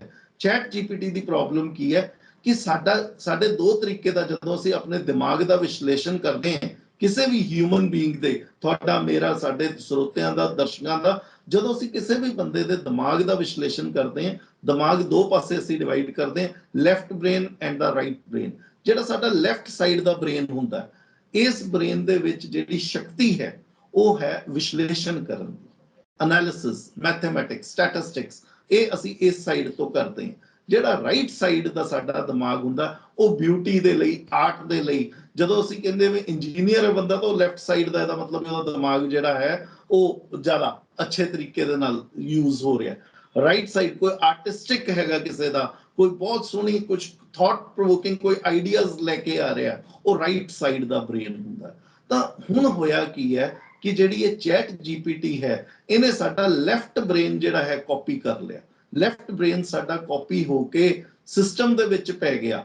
ਉਹਦੇ ਨਾਲ ਕੀ ਹੋਇਆ ਕਿ ਉਹਦੀ ਜਿਹੜੀ ਸਿਸਟਮ ਦੀ ਜਿਹੜੀ ਅਲੈਕਸਾ, ਸੀਰੀ, ਚੈਟ GPT, ਇਹ ਜਿਹੜੀਆਂ ਚੀਜ਼ਾਂ ਨੇ, ਜਿਹੜੀ ਆਰਟੀਫਿਸ਼ੀਅਲ ਇੰਟੈਲੀਜੈਂਸ ਆ ਗਈ, ਰੋਬੋਟਸ ਜਿਹੜੇ ਬਣਾਤੇ ਅਸੀਂ, ਇਹਨਾਂ ਨੇ ਸੋਚਣਾ ਸ਼ੁਰੂ ਕਰਤਾ। ਹਜੇ ਤੱਕ ਉਹ ਕਮਾਂਡ ਦੇ ਉੱਤੇ ਕੰਮ ਕਰਦੇ ਸੀ। ਖੰਨਾ ਸਾਹਿਬ ਨੇ ਕਮਾਂਡ ਦਿੱਤੀ, ਉਹਨੇ ਕੰਮ ਕਰਨਾ ਸ਼ੁਰੂ ਕੀਤਾ। ਅਸੀਂ ਦੇਖਿਆ ਸਾਡੇ ਬੱਚਿਆਂ ਦੇ ਹੱਥਾਂ ਦੇ ਵਿੱਚ ਮੋਬਾਈਲ ਫੋਨ ਹੁੰਦੇ ਆ, ਉਹ ਕੁਝ ਬੋਲਦੇ ਹੋ ਟਾਈਪ ਹੋ ਜਾਂਦਾ। ਲੇਕਿਨ ਚੈਟ GPT ਉਸ ਤੋਂ ਅੱਗੇ ਚਲਾ ਗਿਆ। ਚੈਟ GPT ਕੀ ਕਰ ਰਿਹਾ ਕਿ ਤੁਸੀਂ ਜੋ ਸੋਚ ਰਹੇ ਹੋ, ਤੁਸੀਂ ਲਿਖ ਕੇ ਦਿੰਦੇ ਹੋ, ਉਹਨੂੰ ਕਮਾਂਡ ਦਿੰਦੇ ਹੋ। ਖੰਨਾ ਸਾਹਿਬ ਉਹਨੂੰ ਕਮਾਂਡ ਦਿੰਦੇ ਕਿ ਮੈਨੂੰ ਇੱਕ ਨਿਊਜ਼ ਆਰਟੀਕਲ ਬਣਾ ਕੇ ਦੇ, ਮੈਨੂੰ ਫਲਾਨੀ ਚੀਜ਼ ਦੇ ਉੱਤੇ, ਮੈਨੂੰ ਕਸ਼ਮੀਰ ਦੇ ਮੁੱਦੇ ਦੇ ਉੱਤੇ ਇੱਕ ਨਿਊਜ਼ ਆਰਟੀਕਲ ਬਣਾ ਕੇ ਦੇ ਦਿਓ, ਔਰ ਉਹ ਚੈਟ GPT ਕਰਕੇ ਦੇ ਦੇਗੀ। ਚੈਟ GPT ਉਸ ਲੈਵਲ ਤੇ ਪਹੁੰਚ ਗਈ ਹੈ, ਉਸ ਲੈਵਲ ਦੇ ਉੱਤੇ ਦੀ ਇਹ ਆਰਟੀਫਿਸ਼ੀਅਲ ਇੰਟੈਲੀਜੈਂਸ ਹੋ ਗਈ ਹੈ, ਜਿੱਥੇ ਤੁਹਾਡਾ ਦਿਮਾਗ ਕਾਪੀ ਹੋ ਗਿਆ। ਉਹ ਤੁਹਾਨੂੰ ਸੋਚਣ ਦੀ, ਤੁਹਾਨੂੰ ਜੋ ਸੋਚਣਾ ਪੈ ਰਿਹਾ ਸੀ, ਜੋ 4 ਬੰਦੇ, 2 ਬੰਦੇ, 10 ਬੰਦੇ ਬੈਠ ਕੇ ਕਿਤਾਬਾਂ ਖੋਲ ਕੇ ਸੋਚਦੇ ਸੀ, ਲਿਖਦੇ ਸੀ, ਆਪਣੇ ਆਰਟੀਕਲਸ ਬਣਾਉਂਦੇ ਸੀ, ਵਕੀਲ ਜਿਹੜੇ ਨੇ ਪਟੀਸ਼ਨਾਂ ਬਣਾਉਂਦੇ ਸੀ, ਡਾਕਟਰ ਜਿਹੜੇ ਨੇ ਕੇਸ ਬਣਾਉਂਦੇ ਸੀਗੇ ਵੀ ਫਲਾਣੇ ਮਰੀਜ਼ ਦਾ ਕੀ, ਉਹਦੀ ਹਿਸਟਰੀ ਹੈ, ਡਾਇਗਨੋਸਿਸ ਕੀ ਕਰਨਾ, ਉਹ ਚੈਟ GPT ਵਿਦਿਨ ਸੈਕਸ਼ਨ। ਹੁਣ ਇਹ ਸਮੱਸਿਆ ਆਈ ਹੈ ਬੋਰਡ ਰੂਮਸ ਦੇ ਵਿੱਚ। ਇਹ ਹੁਣ ਤੁਸੀਂ ਦੇਖੋ, ਖੰਨਾ ਸਾਹਿਬ ਜਿੰਨੇ ਟੌਪ ਦੇ ਬੰਦੇ ਨੇ, ਟਿਮ ਕੁਕ, ਮਾਈਕਰੋਸਾਫਟ ਵਾਲੇ, ਦੈਨ ਜਿਹੜੇ ਟੌਪ ਦੇ ਗੂਗਲ ਦੇ ਜਿਹੜੇ CEOs ਨੇ, ਇਹ ਲੋਕ ਜਿਹੜੇ ਨੇ, ਇਹਨਾਂ ਨੂੰ ਇਦਾਂ ਹੋ ਗਿਆ ਵੀ ਸਾਡੀਆਂ ਨੌਕਰੀਆਂ ਚਲੇ ਜਾਣੀਆਂ ਹੁਣ, ਕਿਉਂਕਿ ਹਜੇ ਤੱਕ ਕੀ ਹੁੰਦਾ ਸੀ, ਜਿੰਨੀਆਂ ਨੌਕਰੀਆਂ ਗਈਆਂ ਥੱਲੜੇ ਲੋਕਾਂ ਦੀਆਂ ਗਈਆਂ ਨੇ, ਮਸ਼ੀਨ ਨੇ ਥੱਲੇ ਲੈਵਲ ਦੀਆਂ ਨੌਕਰੀਆਂ ਲਈਆਂ। ਚੈਟ ਜੀਪੀਟੀ ਬ੍ਰੇਨ ਦਾ ਕੰਮ ਕਰਕੇ ਜਿਹੜੇ ਲੋਕ ਹਜੇ ਤਾਂ ਵਾਈਟ ਕਾਲਰਡ ਜੌਬਸ ਕਰ ਰਹੇ ਸਨ, ਉਹਨਾਂ ਦੀਆਂ ਨੌਕਰੀਆਂ ਖਤਰੇ ਦੇ ਵਿੱਚ ਪੈ ਗਈਆਂ। ਵਕੀਲ ਦੀ ਲੋੜ ਨਹੀਂ ਪੈਣੀ ਤੁਹਾਨੂੰ ਬੋਰਡ ਰੂਮ ਦੇ ਵਿੱਚ ਸਿਨੈਰੀਓਜ਼ ਬਣਾਉਣੇ ਪੈਂਦੇ ਸੀ। ਕਰੰਸੀ ਗਿਰ ਅਮਰੀਕਾ ਨੇ ਆਪਣਾ ਵਿਆਜ ਦਾ ਰੇਟ ਜਿਹੜਾ ਹੈ, ਰੇਟ ਆਫ ਇੰਟਰਸਟ ਜਿਹੜਾ ਵਿਆਜ ਵਧਾਤਾ, ਉਹਦੇ ਨਾਲ ਹਿੰਦੁਸਤਾਨ ਦੇ ਵਿੱਚ ਕੀ ਸਿਨੈਰੀਓ ਆਏਗਾ, ਉਹਦੇ ਨਾਲ ਸਟਾਕ ਮਾਰਕੀਟ ਤੇ ਕੀ ਆਏਗਾ, ਹਿੰਦੁਸਤਾਨ ਦੇ ਸੋਨੇ ਦੇ ਉੱਤੇ ਕੀ ਆਏਗਾ, ਹਿੰਦੁਸਤਾਨ ਦੇ ਪੈਟਰੋਲ ਦੇ ਉੱਤੇ ਕੀ ਆਏਗਾ। ਉਹ 4-5 ਸਿਨੈਰੀਓਜ਼ ਬਣਦੇ ਸੀ, ਹੁਣ ਥੱਲੇ ਇੱਕ ਬੰਦੇ ਨੇ ਕਰਕੇ ਦੇ ਦੇਣਾ। ਰਾਈਟ ਰਾਜੀਵ ਜੀ, ਹੁਣ ਚੈਟ ਜੀਪੀਟੀ ਨੇ ਸਾਡਾ ਸਾਰਿਆਂ ਦਾ ਕੰਮ ਸਾਂਭ ਲੈਣਾ ਹੈ ਤੇ ਸਾਨੂੰ ਸਭ ਨੂੰ ਵਿਹਲੇ ਕਰਕੇ ਬਿਠਾ ਦੇਣਾ, ਇਹ ਰਿਸਕ ਬਣਿਆ ਹੋਇਆ। ਸੋ ਫਾਈਨਲ ਵਰਡਸ, ਕਿਉਂਕਿ ਆਪਣੇ ਕੋਲ 1 or 2 or 3 ਮਿੰਟਸ ਬਚੇ ਨੇ, ਸੋ ਫਾਈਨਲ ਵਰਡਸ। ਇੱਕ ਚੀਜ਼ ਮੈਂ ਐਡ ਕਰਦਾ, ਸਿਰਫ ਹਜੇ ਤੱਕ ਥੱਲੇ ਲੈਵਲ ਦੀਆਂ ਨੌਕਰੀਆਂ ਜਾਂਦੀਆਂ ਸੀ ਬਲੂ ਕਾਲਰ। ਪਹਿਲੀ ਵਾਰੀ ਹਿਸਟਰੀ ਦੇ ਵਿੱਚ ਹੋਣਾ ਜਿਹੜਾ ਇੰਪਲੋਇਰ ਹੈ ਜਾਂ ਟੌਪ ਲੈਵਲ ਦੀਆਂ ਜਿਹੜੀਆਂ ਨੌਕਰੀਆਂ ਨੇ ਉਹ ਜਾਣਗੀਆਂ। ਓਕੇ, ਟੌਪ ਲੈਵਲ ਦੀਆਂ ਨੌਕਰੀਆਂ ਵਾਸਤੇ ਰਿਸਕ ਪੈਦਾ ਹੋ ਗਿਆ ਹੈ। ਸੋ ਆਪਾਂ ਹੁਣ ਇੰਪਲੋਇਮੈਂਟ ਕਿੱਦਾਂ ਲੈ ਕੇ ਆਈਏ, ਰੋਜ਼ਗਾਰ ਕਿੱਦਾਂ ਲੈ ਕੇ ਆਈਏ? ਫਾਈਨਲ ਵਰਡਸ 3 or 4 ਸੈਂਟੈਂਸਸ ਦੇ ਵਿੱਚ ਕਰਕਸ ਦੇ ਦਿਓ ਮੈਨੂੰ। ਇਹਦੇ ਵਾਸਤੇ ਸਾਨੂੰ ਦੋ ਪਾਸਿਓਂ ਦੀ ਤਿਆਰੀ ਕਰਨ ਦੀ ਲੋੜ ਹੈ, ਇੱਕ ਸ਼ਾਰਟ ਟਰਮ ਮੈਜਰਸ, ਇੱਕ ਲੌਂਗ ਟਰਮ ਮੈਜਰਸ। ਜਿਹੜੇ ਤਾਂ ਸ਼ਾਰਟ ਟਰਮ ਦੇ ਵਿੱਚ ਹੈ, ਛੋਟੇ ਸਮੇਂ ਦੇ ਵਿੱਚ ਅਸੀਂ ਸਾਲ 2 ਸਾਲ 3 ਸਾਲ ਦੇ ਵਿੱਚ ਕੀ ਕਰ ਸਕਦੇ ਹਾਂ। ਪਹਿਲਾਂ ਤਾਂ ਮਨਰੇਗਾ ਦੇ ਵਿੱਚ ਆਪਾਂ ਐਲੋਕੇਸ਼ਨ ਵਧਾਈਏ ਲੋਕਾਂ ਤੱਕ, ਤਾਂ ਕਿ ਕਿਉਂਕਿ ਜੇ ਪੈਸਾ ਨਹੀਂ ਪਹੁੰਚੇਗਾ ਲੋਕਾਂ ਤੱਕ, ਅਸੀਂ ਦੇਖ ਰਹੇ ਹਾਂ ਪਿੰਡਾਂ ਦੇ ਵਿੱਚ ਜਦੋਂ ਲੋਕਾਂ ਦੇ ਕੋਲ ਇਨਕਮਸ ਘਟ ਗਈਆਂ ਨੇ, ਜਿਹੜੀਆਂ FMCG ਕੰਪਨੀਆਂ, ਰਿਟੇਲ ਸੈਕਟਰ ਦੀਆਂ ਕੰਪਨੀਆਂ, ਹਿੰਦੁਸਤਾਨ ਯੂਨੀਲੀਵਰ, ਗੋਦਰੇਜ, ਇਦਾਂ ਦੀਆਂ ਕੰਪਨੀਆਂ ਦੇ ਮੁਨਾਫੇ ਘਟ ਗਏ ਹੈ। ਤਾਂ ਸਭ ਤੋਂ ਪਹਿਲੀ ਚੀਜ਼ ਜਿਹੜੀ ਹੈ, ਸਰਕਾਰ ਨੂੰ ਮਨਰੇਗਾ ਦੇ ਵਿੱਚ ਲੋਕਾਂ ਨੂੰ ਪੈਸਾ ਜ਼ਿਆਦਾ ਦੇਣ ਦੀ ਲੋੜ ਹੈ, ਜ਼ਿਆਦਾ ਨੌਕਰੀਆਂ ਦੇਣ ਦੀ ਲੋੜ ਹੈ, ਤਾਂ ਕਿ ਮੰਗ ਦਾ ਚੱਕਰ ਚੱਲਦਾ ਰਹੇ। ਕੰਪਨੀਆਂ ਜਿਹੜੀਆਂ ਨੇ ਉਹ ਜ਼ਿਆਦਾ ਪ੍ਰੋਫਿਟ ਲੈਣ, ਕੰਪਨੀਆਂ ਪ੍ਰੋਫਿਟ ਲੈਣਗੀਆਂ, ਉਹ ਨੌਕਰੀਆਂ ਦੇਣਗੇ, ਫਿਰ ਇਨਕਮ ਵਧੇਗੀ। ਪਹਿਲੀ ਚੀਜ਼ ਤਾਂ ਇਹ ਹੈ। ਦੂਸਰੀ ਚੀਜ਼ ਜਿਹੜੀ ਸਰਕਾਰ ਦੇ ਕੋਲ ਖਾਤਿਆਂ ਦੇ, ਸਰਕਾਰ ਦੇ ਕੋਲ ਜਾਂ ਪ੍ਰਾਈਵੇਟ ਖੇਤਰ ਦੇ ਵਿੱਚ ਜਿਹੜੀਆਂ ਵੈਕੈਂਸੀਜ਼ ਖਾਲੀ ਪਈਆਂ ਨੇ, ਉਹਨਾਂ ਨੂੰ ਭਰਿਆ ਜਾਵੇ। ਵੈਕੈਂਸੀਜ਼ ਜਦ ਤੱਕ, ਕਿਉਂਕਿ ਜੇ ਉਹ ਵੈਕੈਂਸੀਜ਼ ਨਹੀਂ ਭਰੀਆਂ ਜਾਣਗੀਆਂ, ਲੋਕੀ ਜਿਹੜੇ ਬੇਰੁਜ਼ਗਾਰ ਹੁੰਦੇ ਰਹਿਣਗੇ, ਉਹ ਮੰਗ ਦਾ ਚੱਕਰ ਟੁੱਟਿਆ ਰਹੇਗਾ। ਤੀਸਰੀ ਜਿਹੜੀ ਹੁਣ ਲੌਂਗ ਟਰਮ ਦੇ ਵਿੱਚ ਦੋ ਪੱਖੋਂ ਕੰਮ ਕਰਨ ਦੀ ਲੋੜ ਹੈ। ਸਰਕਾਰ ਕੈਪੀਟਲ ਐਕਸਪੈਂਡੀਚਰ ਕਰੇ, ਪੂੰਜੀਗਤ ਖਰਚਾ ਜਿਹੜਾ ਹੈ ਸਰਕਾਰਾਂ ਆਪ ਕਰਨ। ਅਸੀਂ ਦੇਖਿਆ ਨਾ ਤਾਂ ਕੇਂਦਰ ਸਰਕਾਰ ਨਾ ਹੀ ਸੂਬਾਈ ਸਰਕਾਰਾਂ ਕੈਪੀਟਲ ਐਕਸਪੈਂਡੀਚਰ ਕਰ ਰਹੀਆਂ ਨੇ। ਪੰਜਾਬ ਦੇ ਵਿੱਚ ਵੀ ਅਸੀਂ ਦੇਖਿਆ ਵੀ ਚਾਹੇ ਉਹ ਬਾਦਲ ਸਾਹਿਬ ਦੀ ਸਰਕਾਰ ਸੀ ਜਾਂ ਹੁਣ ਚੀਮਾ ਸਾਹਿਬ ਜਿਹੜੇ ਫਾਈਨਾਂਸ ਮਿਨਿਸਟਰ ਨੇ, ਉਹਨਾਂ ਦੀ ਸਰਕਾਰ ਹੈ, ਨਾ ਹੀ ਕਾਂਗਰਸ ਦੀ ਸਰਕਾਰ, ਕੈਪੀਟਲ ਐਕਸਪੈਂਡੀਚਰ ਪੂੰਜੀਗਤ ਖਰਚੇ ਤੋਂ ਪਿੱਛੇ ਹੋ ਰਹੇ ਨੇ। ਪਤਾ ਨਹੀਂ ਕਿਉਂ ਇਹ ਪੂੰਜੀਗਤ ਖਰਚਾ ਕਿਉਂ ਨਹੀਂ ਕਰਦੀਆਂ ਸਰਕਾਰਾਂ, ਲੋਕਾਂ ਦੇ ਪ੍ਰਤੀ, ਲੋਕਾਂ ਦੇ ਉੱਤੇ ਖਰਚਾ ਕਿਉਂ ਪਿੱਛੇ ਹਟਦੀਆਂ ਨੇ। ਬੜਾ ਸਿੰਪਲ ਜਿਹਾ ਕਾਨੂੰਨ ਹੈ, ਮੈਂ ਇਹ ਗੱਲ ਸਮਝ ਨਹੀਂ ਆਉਂਦੀ ਹੈਗੀ। ਦੂਸਰੀ ਚੀਜ਼ ਜਿਹੜੀ ਹੈ, ਦੂਸਰਾ ਸਰਕਾਰ ਇੱਕ ਤਾਂ ਕੈਪੀਟਲ ਐਕਸਪੈਂਡੀਚਰ ਕਰੇ, ਆਪ ਪੈਸਾ ਲਾਵੇ। ਤੁਸੀਂ ਇਦਾਂ ਦੇ ਮਾਹੌਲ ਦੇ ਵਿੱਚ ਐਕਸਪੈਕਟ ਕਰਦੇ ਹੋ ਵੀ ਪ੍ਰਾਈਵੇਟ ਵਾਲਾ ਪੰਜਾਬ ਚ ਆ ਕੇ ਪੈਸਾ ਲਾਏਗਾ, ਉਹ ਨਹੀਂ ਹੋਏਗਾ। ਦੂਸਰੀ ਜਿਹੜੀ ਚੀਜ਼ ਹੈ ਉਹ ਹੈ ਸਕਿਲਿੰਗ ਐਂਡ ਰੀਸਕਿਲਿੰਗ। ਡੇ ਬਾਈ ਡੇ ਮਸ਼ੀਨਾਂ ਜਿਹੜੀਆਂ ਨੇ, ਜਿਹੜੀ ਟੈਕਨੋਲੋਜੀ ਜਿਹੜੀ ਹੈ ਉਹ ਸੋਫਿਸਟੀਕੇਟਡ ਹੁੰਦੀ ਜਾ ਰਹੀ ਹੈ, ਅਪਗ੍ਰੇਡ ਹੁੰਦੀ ਜਾ ਰਹੀ ਹੈ। ਸਾਨੂੰ ਲੋਕਾਂ ਨੂੰ ਉਹਦੇ ਲਾਇਕ ਬਣਾਉਣਾ ਪਏਗਾ। ਮੈਂ ਐਗਜ਼ਾਮਪਲ ਦਿੱਤੀ ਸੀ, ਜਦੋਂ ਕੰਪਿਊਟਰ ਆਇਆ ਬਹੁਤ ਸਾਰੇ ਲੋਕ ਵਿਹਲੇ ਬੈਠ ਕੇ ਬੈਂਕਾਂ ਦੇ ਵਿੱਚ ਖਾਸ ਕਰਕੇ, ਲੇਕਿਨ ਉਹਨਾਂ ਦੀ ਸਕਿੱਲ ਵਾਪਸ ਨੌਕਰੀਆਂ ਦੇ ਉੱਤੇ ਚਲੇ ਗਏ। ਤਾਂ ਇਹੀ ਚੀਜ਼ ਸਾਨੂੰ ਹੁਣ ਕਰਨ ਦੀ ਲੋੜ ਹੈ। ਜੀ ਰਾਜੀਵ ਜੀ, ਬਹੁਤ ਬਹੁਤ ਸ਼ੁਕਰੀਆ, ਥੈਂਕ ਯੂ ਸੋ ਮਚ। ਤੁਸੀਂ ਇਸ ਸਬਜੈਕਟ ਦੇ ਉੱਤੇ ਸਾਨੂੰ ਐਨਲਾਈਟਨ ਕੀਤਾ। ਅਸੀਂ ਹੋਰ ਵੀ ਇਸ ਤਰ੍ਹਾਂ ਦੇ ਹੀ ਸਬਜੈਕਟ ਲੈ ਕੇ ਤੁਹਾਡੇ ਕੋਲ ਆਉਂਦੇ ਰਵਾਂਗੇ ਔਰ ਤੁਸੀਂ ਸਾਨੂੰ ਇਸੇ ਤਰ੍ਹਾਂ ਐਨਲਾਈਟਨ ਕਰਦੇ ਰਹੋਗੇ। Thank you so much Rajiv ਜੀ। ਆਪਣੇ ਦਰਸ਼ਕਾਂ ਨੂੰ ਅਸੀਂ ਗੁਜ਼ਾਰਿਸ਼ ਕਰਦੇ ਹਾਂ ਕਿ ਆਪਣੇ ਵਿਚਾਰ ਸਾਨੂੰ ਇਨਬਾਕਸ ਕਰੋ। ਸਾਡਾ ਚੈਨਲ ਪੰਜਾਬ ਮੇਲ USA TV ਸਬਸਕ੍ਰਾਈਬ ਕਰੋ। ਸਤਿ ਸ਼੍ਰੀ ਅਕਾਲ।